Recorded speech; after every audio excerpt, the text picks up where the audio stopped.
মক্কা শরীফের মুসলমানেরাও ঈদে মিলাদুন নবী উদযাপন করত। এইভাবে আমাদের জমানা পর্যন্ত চলে আসতেছে। জানি যে চাপাবাজিতে আমি পারবো না অনেকের সাথে, কিন্তু ইনশাল্লাহ দলিলে আপনি আগাইতে পারবেন না নিশ্চিত। এই লোকটার ইতিহাস পড়ে দেখছি, ওই লোকটা গালিবাজ ছিল। সম্মানিত দর্শক, আমার দুই পার্শ্বে দুইজন আলেমে দিন, একজন কওমি প্রাঙ্গণের বিজ্ঞ মুফাসসির মুহাদ্দিস, উনি হলেন মুফতি আরিফ বিন হাবিব, আরেকজন হলো সুন্নি পর্যায়ের সুন্নি ঘরানার একজন আলেমে দিন, তিনি হলো আলাউদ্দিন জিহাদি। উভয়জন ব্যক্তিকে আপনারা ভালোভাবেই চিনেন, ওনারা হলো ভাইরাল। তো আলাউদ্দিন জিহাদি ঈদে মিলাদুন নবী সম্পর্কে কী কথাগুলো বলতেছেন এবং মুফতি আরিফ বিন হাবিব কিভাবে জবাব দিতেছেন, আজকে আপনাদেরকে এই আলোচনায় আমি এই ভিডিও দেখাবো। ওনারা কিভাবে একজন আরেকজনকে উত্তর দিতেছেন, গালিগালাজ করতেছেন।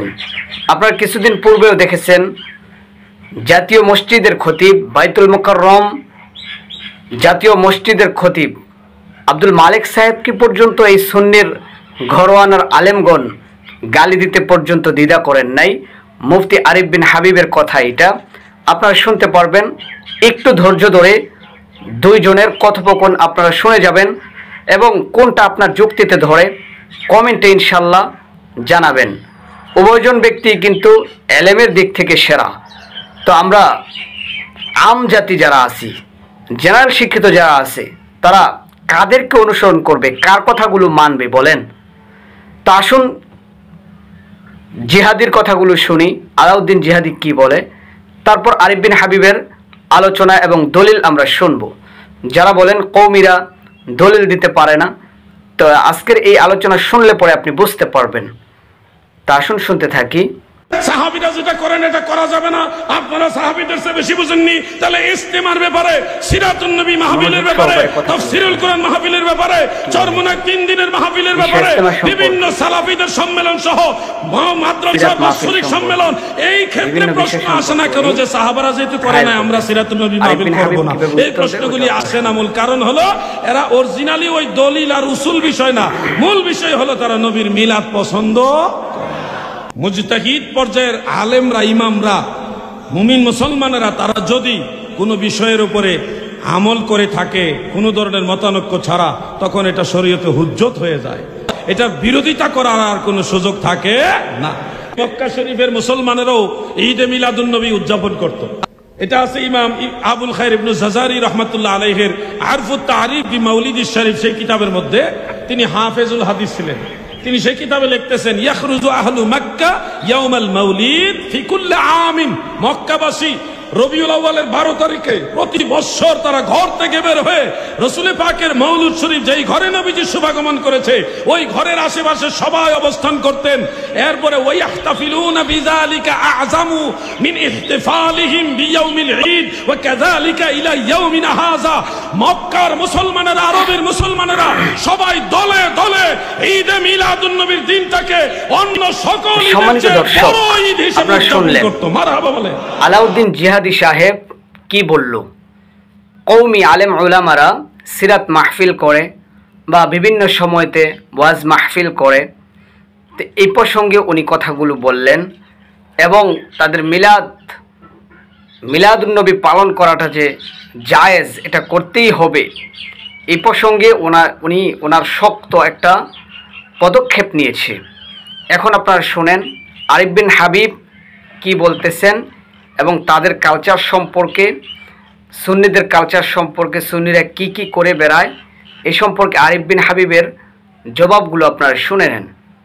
আপনি চাপার জোরে আমারে দুইটা লাঠিটা দিয়ে মাইরা ভাগাই দিতে পারেন, তৎপর তুই ওহাবির বাচ্চা ওহাবি এরকম বলতে পারেন। এটা আপনার চাপার জোর আর মতামত কমেন্টে জানাবেন আপনি কার কথাগুলো যুক্তিসঙ্গত মনে করেন। অবশ্যই কমেন্টে আপনারা জানিয়ে যাবেন ইনশাআল্লাহ। এই জন্য অনেকে দেখবেন দলিল দিয়ে কোনো বয়ান করার পরেও আমার ব্যাপারে এমন এমন ফতুয়া দেয়, অথচ এটা তো উচিত হয় নাই। কেন উচিত হয় নাই? কারণ আমি হয়তো চাপাবাজিতে এরকম আগায় নাই, এই জন্য হয়তো আপনি আমারে এরকম যে যা আবার ইচ্ছা মতো বলতে পারতেছেন। আপনি আমার একটা দলিল খণ্ডন করেন, আমি কোরআনের দলিল দিলাম, হাদিসের দলিল দিলাম, দলিলগুলো খণ্ডন করেন। দলিল খণ্ডন করে কিভাবে করে? অমুক যুগের অমুক বুজুর্গ এটা বলছে, এটা বলে দলিল খণ্ডন। কোরআনের দলিল খণ্ডন এরকম যদি বলে যে কোরআনের দলিল খণ্ডন অমুক এলাকার অমুক এটা বলছে, এটারে দলিল খণ্ডন কয়? কোরআনের হাদিসের দলিলে, কোরআন হাদিসের দলিলের বিরুদ্ধে কি কয়? আমার আব্বাই যে 20 বছর এটা করছে এটা দলিল। কোরআন হাদিসের বিরুদ্ধে দলিলে বলে আমার দাদাই করছে এটা 50 বছর, এটার দলিল। আপনারা যারা একটু সচেতন দেখবেন এরকমই হয়, যখন দেখবেন দলিলে পারে না একদল গালাগালি শুরু করে। আমাদের বাইতুল কোরআনের খতিব সামনে যখন দলিলে পারে না ওনারা পর্যন্ত গালি দিচ্ছে। এশিয়া মহাদেশের শ্রেষ্ঠ আলেমদের একজন, তারে পর্যন্ত গালি বাজরা ছাড়ে না, গালি দিছে। মজার ব্যাপার কি জানেন? বেদাতের 6 লাখ পৃথিবীতে হয়েছে যার মাধ্যমে এই লোকটার ইতিহাস পড়ে দেখছি ওই লোকটা গালিবাজ ছিল। লোকটা কি ছিল? ইবনে হাজার আসকালানী রহমতুল্লাহ তার ব্যাপারে লেখছে যে ওর মুখের ভাষা ছিল খারাপ, এজন্য ওর অনুসারী যারা বর্তমানে হয় ওদের শেষ অস্ত্র গালি। এটা আন্দাজি ঠিক না, এটাও দলিলে ঠিক। মানে দলিলে পাওয়া যায় এরকম বেদাত যারা ছড়াইছে দুনিয়াতে ওদের একটা অভ্যাস ছিল, ওরা গালি দিত প্রচুর। বর্তমান যুগেও দেখবেন বেদাত করে যারা ওদের সর্বশেষ অস্ত্র গালি। আল্লামা আমর শরীফ রহিমাহুল্লাহকে এমন এমন ভাষায় গালি দিচ্ছে ওনার জীবদ্দশায়, আমাদের দেশের অনেক আদর্শ ব্যক্তিরা। তো গালি দেওয়ার পর আমি চিন্তা করি আচ্ছা উনি গালি দিল কেন? পরে আমি ইতিহাস খুঁজলাম, খুঁজে দেখলাম বেদাতের 6 লাখ যে করছে পৃথিবীতে ওর মুখের ভাষা ছিল ভয়ঙ্কর, খুব গালিবাজ ছিল। এই জন্য ওর অনুসারীদের সর্বশেষ অস্ত্র গালি। গালি বাকি এতে আমি কষ্ট পাই না। কেন পাই না জানেন? তখন চিন্তা করি আমার যদি কিছু কয়, মনে করেন আমারে যদি বলেন আপনার গালি দিল কিছু বললেন, আমি বলি গালি দিল কি বলবেন আপনি? কেন বলবেন না? আমি বললাম অনুসারী যাদের ওনারা তারা তো গালি দিত, উনি গালি দিলে আপনি কষ্ট পান কেন? কারণ আমাদের বড় বড় ওলামায়ে কেরাম তাদের গালি খাইছে, আমরাও তাদের গালি খাই। কেমন? ওই বেদাতীদের গালি খাইছে ইবনে হাজার আসকালানী, ইমাম নববী ওই বেদাতীদের গালি খাইছে। তো এই যুগেও গালিবাজ থাকবে। তাহলে বলেন তো দলিলে না পারার সর্বশেষ অস্ত্রের নাম কি? গালি। এটা মনে রাখবেন।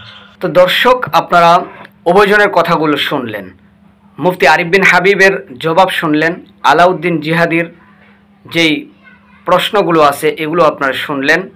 এখন আপনি বের করেন আপনি কি বলবেন। এখানে একজন আলেম আরেকজন আলেমকে গালি দিতে পর্যন্ত দ্বিধাবোধ করে না, তারা তাদের দলটাকে বড় মনে করে দেখে। সুন্নিয়তের একটা দল, কওমীদের একটা দল, এই দলকেই তারা মনে করে অনেক গুরুত্ব এবং শক্তিশালী মনে করে। এইখানে উভয় ব্যক্তি কিন্তু রাসূল সাল্লাল্লাহু আলাইহি ওয়াসাল্লামের ভালোবাসা বুকে ধারণ করে, কিন্তু তাদের দলের স্বার্থে একজন আরেকজনকে গালি দিতে দ্বিধাবোধ করে না। এমনকি বাইতুল মুকাররমের খতিবকে পর্যন্ত গালি দিয়েছে। আপনারা কিছুদিন পূর্বে দেখছেন এনায়েতুল্লাহ আব্বাসের শাগরেদ মাসুদ বক্স প্রত্যেকটা আলেমকে সে চ্যালেঞ্জ দিতেছে, বিজ্ঞ আলেমকে সে চ্যালেঞ্জ করে। কত বড় বুকের পাঠা তার! এমনকি খুবই নোংরা ভাষায় কথা বলে, তার একটা পশম নাকি আলেমরা শিখতে পারবে না, তার প্রশ্নর উত্তরগুলো আলেমরা দিতে পারবে না, কওমির আলেমরা। এইভাবে সে সোশ্যাল মিডিয়াতে আইসা কঠিন বাক্যগুলো ব্যবহার করে। তো আবার আপনারা অনেকেই কমেন্ট করেন তারটা নাকি রাইট আছে, সে নাকি ঠিক কথা বলে। তো এইভাবে একজন আলেম হয়ে আরেকজন আলেমকে গালিগালাজ করা বা অকাট্য ভাষায়, মার্জিত ভাষায় নয়, খারাপ ভাষাগুলো করা, এটাকেও আপনি সাপোর্ট করবেন। আপনার উচিত হলো সঠিক জবাব দেওয়া, সঠিক কমেন্ট করা আপনার যুক্তি অনুসারে। হ্যাঁ, আপনি মানতে পারেন সুন্নিয়তের মধ্যে আপনি থাকতে পারেন, সমস্যা নাই। আপনি কওমিয়তের মধ্যেও থাকতে পারেন, এই দলের মধ্যেও থাকতে পারেন, কোনো সমস্যা নাই। কিন্তু শালীন ভাষা, ব্যবহার, মাধুর্যতা, রসুলের আদর্শ তো এগুলো। রসুল বিরোধী কাজ করে আপনি শুধু মিলাদ নিয়ে পড়ে থাকলেন, আপনি সিরাতের কোনো খবর নাই। এই মিলাদ নিয়ে আপনি কি করবেন?